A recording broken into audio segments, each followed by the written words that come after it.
It's no secret I've had my share of problems with my late model Mercedes C300, but on top of some of the challenges, the quirks, the issues that we've had with this car, I want to report something I also came across recently. Consumers Report ranks this car, my car, the Mercedes C300, as one of the worst vehicles that customers would certainly never buy again. I'm going to give you a breakdown of some of the worst vehicles on Consumers Report's list and some of the vehicles that many customers said they would never ever buy again, just like this vehicle here. Let's get into it now. Life's too short to drive boring cars. So it should be of no surprise the struggles that we've had with this 2018 Mercedes C300. I mean, I'm looking on the clock, we only have a small amount of miles, maybe close to 60,000 kilometers. And unfortunately, we've had a plethora of issues, all kinds of challenges with electronic problems, noisy drivetrains, dealer network issues. But all it is a further confirmation to what a lot of consumers are finding. Vehicles like the Audi Q4 E-Tron.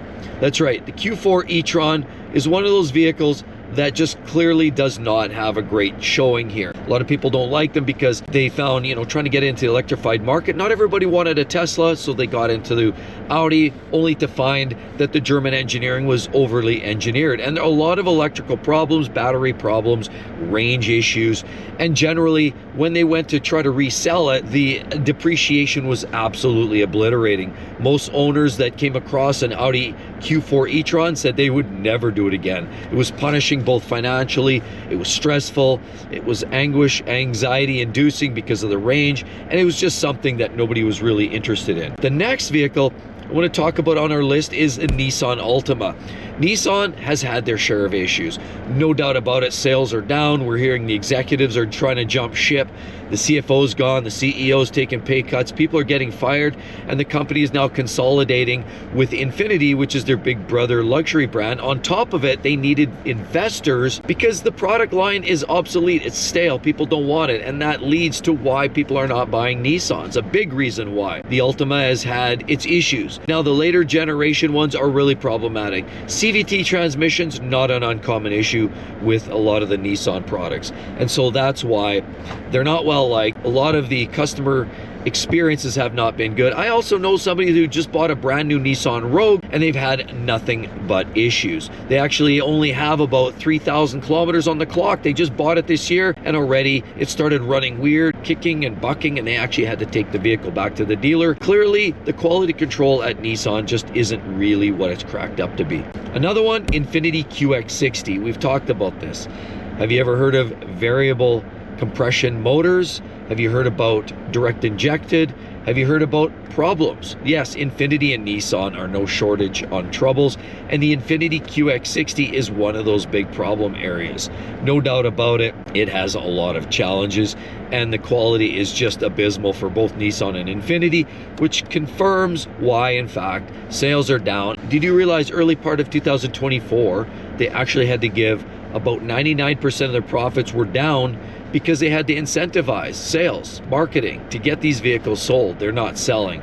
So Infiniti QX60 is one of those vehicles that continues to reiterate why, in fact, a lot of these products aren't selling and why a lot of people would never buy them again. Nissan Sentra, another vehicle that feels small, diminutive. There's better options. I mean, the Toyota Corolla is one that's a better option. Certainly, Honda Civic is a better option, but people were going to Nissans, and the Sentra was one of those.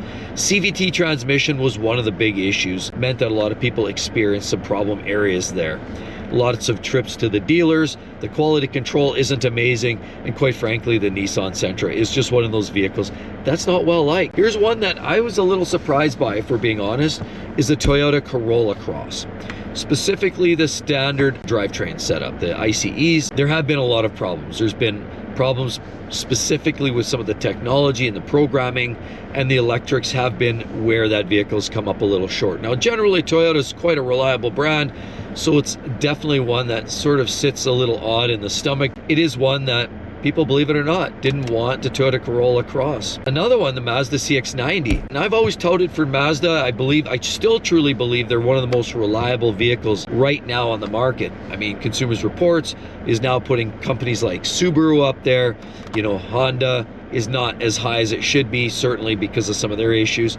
But even Toyota and Lexus have dropped a couple of slots. And now Subaru, as well as Mazda, in my opinion, is one of the best brands out there for reliability. But when you talk about customer complaints and regrets, the CX-90 is one that stands out, because remember, that one's a little different. That one doesn't use the 2.5 NA or the 2.5 turbos. No, instead it uses that new inline turbo 6. They were trying to compete with BMW and try to create a vehicle that was more luxurious. And of course, the first year or two, maybe 3 years, you're going to find more hiccups because it was a newly unveiled vehicle, 3-row SUV. It definitely promised a lot of versatility, a lot of luxury, but of a lot more complexity. And here we go. The idea of complexity just starts to bite these manufacturers in the rump. Just ask Lexus and Toyota how that's worked out. But anyway, the Mazda CX-90 is a vehicle that ranks substantially in customer dissatisfaction, and people probably would not buy them again. If a model comes out, skip it. Maybe buy, the third year in, then you're probably in a better position. Volkswagen Taos is another one. Taos.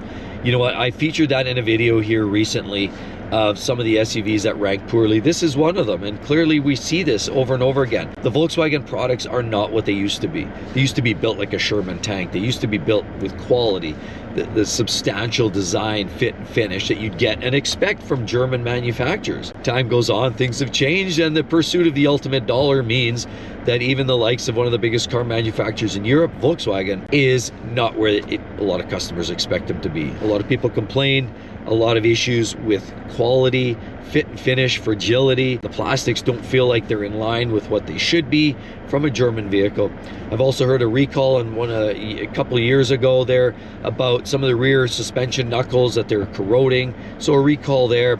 Certainly drivability, some of the early generation engines were surging. The dual clutch gearbox was a little jerky, a little abrupt, and overall the vehicle lacked luster. And granted, they're not a whole ton of money, but even with the price point, a lot of people said no, they'd look elsewhere. There's a lot of great choices out there. One, for example, I just said Mazda CX-30 would be a great option. RAV4, Honda CR-Vs are even better than these vehicles if you want something more reliable, more tried and true. So the Volkswagen Taos is one that missed the boat. Jeep Compass, another one. A lot of people said they would never buy a Jeep Compass, and I would never buy a Jeep Compass. In Canada, I've seen some brutal pricing. I've seen some that were around $55,000 plus taxes. 60 grand out the door for a Jeep Compass? I think they've got their wires crossed here. Speaking of wires crossed, they've got issues with electrics, yes. They've got a revamped 2-liter turbo engine, but it's not a good drivetrain. It's overall a lackluster product. The quality's not there. It's more Stellantis troubles at its finest. And just the value is not there. The representation of value is they've missed the mark. So the Jeep Compass, also on the list by Consumers Reports, not well liked and highly regrettable. And here we are, another Stellantis product, the Jeep Grand Cherokee. Most owners say they hated these and they would never ever buy one again. Of course, if they got the revamped ZF automatic transmission, which isn't the worst, but some of the older outgoing gearboxes were bad. There was issues with tip-ums in older generation, with the electrics that would glitch out, lights, cameras, heated mirrors, gauges, all of that would start to glitch out. Problems there, leather peeling away in some spots. Overall quality, the fuel economy is abysmal, and third row in the L variation meant a certain level of practicality which drew people in, but trust me, most people that buy them would never ever do that, make that mistake again. Ram owners, not well loving their vehicles in general, as well as Chrysler. So Stellantis is not a well-loved brand, but that takes me to this vehicle that we're sitting in right now. And the Mercedes C-Class is one of those vehicles that is not well liked. And about 47% of the customers driving one of these cars were turned off so badly that they would never ever buy a Mercedes again. As a matter of fact, 55% of owners of C300s would never ever buy another one of these. So over half, you're up there, and they're the second worst on the list for overall dissatisfaction. Reliability is in the tank, and from what I can tell, I can literally advocate for that. I mean, I've had lots of issues with this vehicle already, and especially considering the relatively low miles. We've got a vehicle here that's been sitting with about 58, I don't know, we're sitting at 58,000 kilometers. This vehicle has had nothing short of electrical gremlins. We've had problems with all kinds of fault lights, codes. I mean, the list goes on. There's all kinds of this rotating failure modes that come and go. Now, some of the problem may have been when we took the vehicle in for a service. It was on a Saturday. They were trying to rush it through, get an oil service done for this vehicle under their factory warranty plan. And then all of a sudden, they said, oh, hang on, we've just got to do a quick engine shampoo for you. Incidentally enough, it never made it to the invoice. They said it, me, my wife, and one of my kids were there to advocate. Yes, in fact, they said that. Had an engine shampoo which never made it to the paperwork. After that moment, we started seeing these problems. On top of that, we had other issues. Oh, and I might add, we had warranty, which they kept shrugging it off, reset codes, pushed us through the summer. Our warranty ran out, and now the problems are reappearing, and they're telling us it's a new set of problems when clearly it's not. I've got video showing the same set of rotating codes, the same fault modes, the same circumstances.